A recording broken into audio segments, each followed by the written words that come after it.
Hey there, it's Karen Marie, and this is a Psyched update for Friday, June 13th. Today's video is going to be a little bit longer than usual, and I'm not going to subtitle it because we are headed into transformational times over these next few days.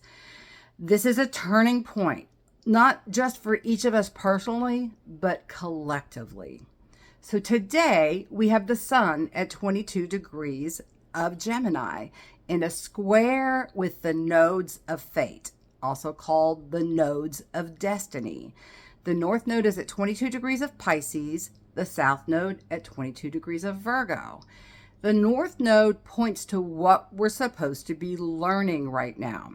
And in Pisces is the last sign of the zodiac. So we're finishing up lessons we've been learning since we incarnated. Pisces is two fish. One fish is very psychic, it's very intuitive, it's spiritual, it's connected to its higher self, to the universe, to all that is. It's working on enlightenment.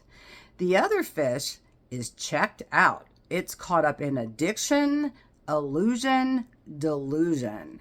So there's this duality that we all have within, a fundamental darkness that pulls us into the worst of ourselves and a higher self that wants us to evolve and elevate.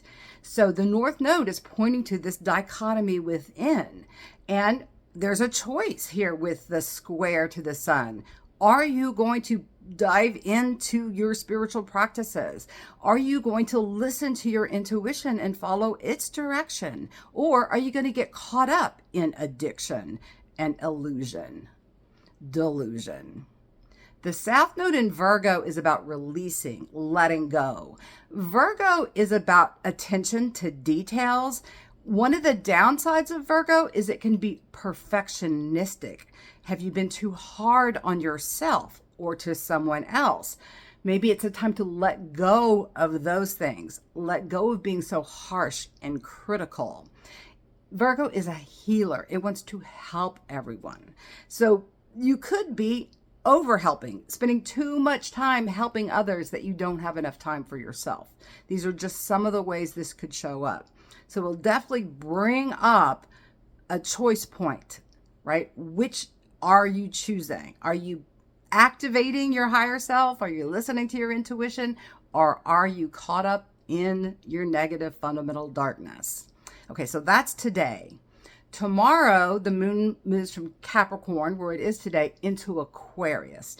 Aquarius represents the people, all humanity vibing together. So that's a powerful shift. That's the major transition that we have tomorrow is the moon moving into Aquarius. Capricorn can represent the old way of doing things, the top-down, power over patriarchal paradigm, whereas Aquarius represents the new, the innovative, the different, what's outside of the box.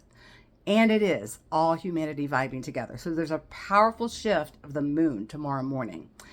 Then on Sunday is when it really gets critical. Now, and we can always feel aspects ahead of time or after they're exact. But exact on Sunday morning are two powerful squares. And again, squares can be contentious relationships that usually require some sort of action.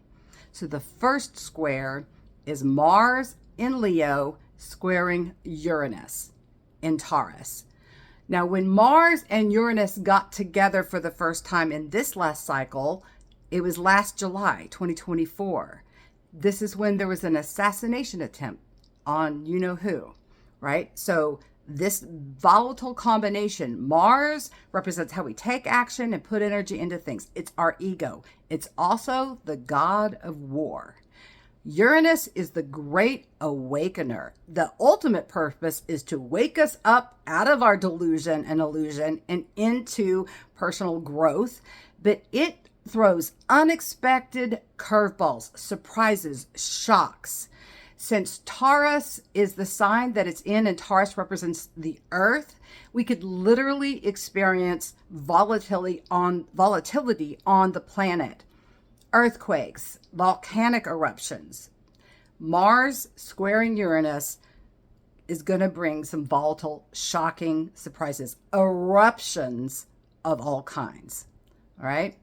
The other square that we have is Jupiter in Cancer squaring Saturn in Aries. Now, these two first got together in December of 2020. They were together, conjunct at 0 degrees of Aquarius, kicking off a new cycle.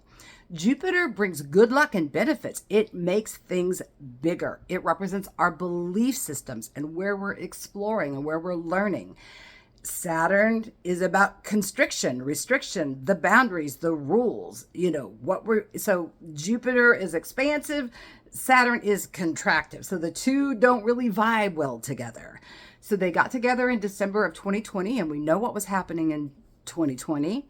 Then they had two squares last year when Jupiter was in Gemini and Saturn was in Pisces. These are both mutable signs.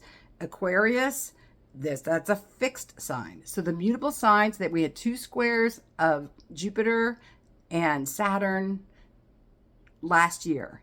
Then Sunday, they're both in cardinal signs. So this is initiating some sort of powerful new beginning that started back in December of 2020. So there's something being kicked off and expanded. And again, because it's a square, it can be contentious.